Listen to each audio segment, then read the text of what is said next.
¿Qué tal, ingenieros e ingenieras que nos siguen en todas nuestras redes sociales? El día de hoy veremos dividir barras.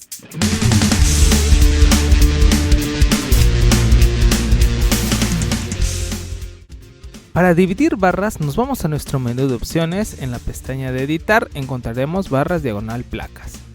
Aquí encontraremos las opciones de copiar, mover y dividir barras. Ya platicamos de la parte de copiar, mover y la parte de dividir, que esta sí es exclusivamente para barras. Es una opción interesante que podemos nosotros usar en cualquier tipo de barra, ya sea vertical u horizontal o en cualquier dirección. Vamos entonces a observar que podemos, por ejemplo, dividir barras. Estas barras que están, digamos, de columna a columna, del nodo principal al nodo final, y darle, digamos, crear nodos o crear separaciones. Tenemos la opción, más bien dicho, de dividirlo por una cantidad equidistante, es decir, dividirlo en 3 partes, 4 partes, 5 partes, 6 partes. O darle una división manual de acuerdo a una posición, ¿no? Y aquí nos dice que la posición es relativa al nodo de origen. Y vamos a separar cada posición diferente con una coma. Ahorita vamos a ver eso. Vamos a primero ver la opción de equidistante. La cantidad, por ejemplo, lo clásico a veces es dividir a la mitad, ¿no? Para saber cuál es la mitad de ese elemento, de esa barra. Entonces podríamos poner 2. Le damos en aplicar y vean que se va a crear un nodo acá. Y no simplemente se crea el nodo, sino que se dividen las barras. Aquí ya tengo una barra separada o diferente de esta, ¿no? Lo mismo puedo hacer, dividirlo en un número mayor de cantidades, ¿no? Que sea en 5 partes, ¿no? Le doy en 5, le doy en aplicar y vean que ya son 5 partes. ¿Qué ventaja tiene esta parte de equidistante? Es que todas miden exactamente lo mismo, porque por eso es equidistante, ¿no? Son divisiones que van a estar, digamos, en referencia a la cantidad que nosotros pongamos, ¿no? Algo sencillo. Entonces, ¿qué pasa cuando nosotros usamos otra barra que no sea así como esa vertical, horizontal, sino usamos una barra vertical? Exactamente lo mismo. En 4 partes, por ejemplo, le doy en aplicar y bueno, no se nota, pero le voy a quitar el 3D y vean, ahí sí ya es una barra, ¿no? Y aparte de que se divide, pues obviamente se crean los nodos por cualquier cosa que necesitemos. A veces necesitamos más dividir la placa para crear ese nodo y conectar algo ahí en ese nodo, ¿no? Entonces esta es una opción útil para eso. Ahora, tenemos la opción de manual. Vamos a darle en manual y vamos a seleccionar. Aquí el nodo de origen depende de cómo hayamos dibujado.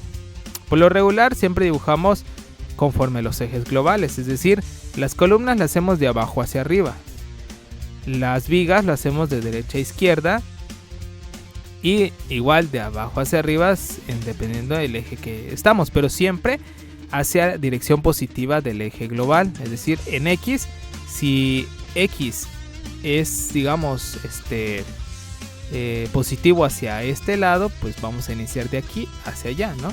Igual la Y, si es positivo, vamos a iniciar de aquí hacia adelante, ¿no? Esa es la forma fácil y general de que se debería de dibujar para no tener, digamos, dudas en cuál es el nodo de origen, ¿vale? En este caso todas las columnas, por ejemplo, están de abajo hacia arriba, es decir, que este es el origen. Entonces yo quiero dividir de aquí hacia acá un metro y después a 2 metros y después 3 metros, ¿no? Porque obviamente creo que no da porque no mide 3 metros esto. Entonces vamos a hacer unas distancias más pequeñas, ¿no?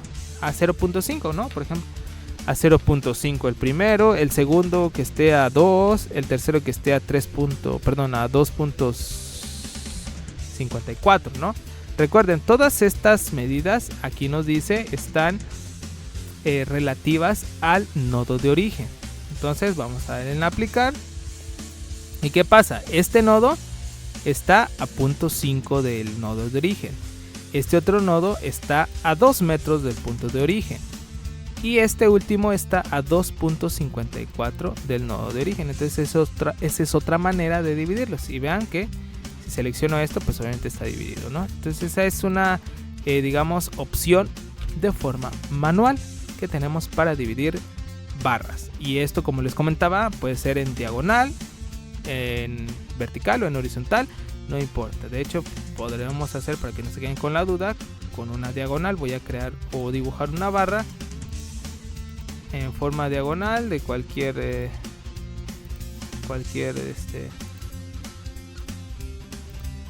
ahí está. Regreso en editar, barras diagonal placas, en manual. Van a ser las mismas si quieren. Selecciono la barra y le doy en aplicar. Y vean que me generó. Obviamente se ve diferente porque pues mide diferente también, ¿no? Pero las distancias que pusimos sí las conserva. Es decir, del origen que vieron que yo inicié de aquí a 0.5 está el primer corte. De ahí 2 metros, pero respecto al origen, ¿no? Y aquí 2.54 respecto al origen. Y vean cómo es útil para cualquier barra que nosotros hayamos dibujado.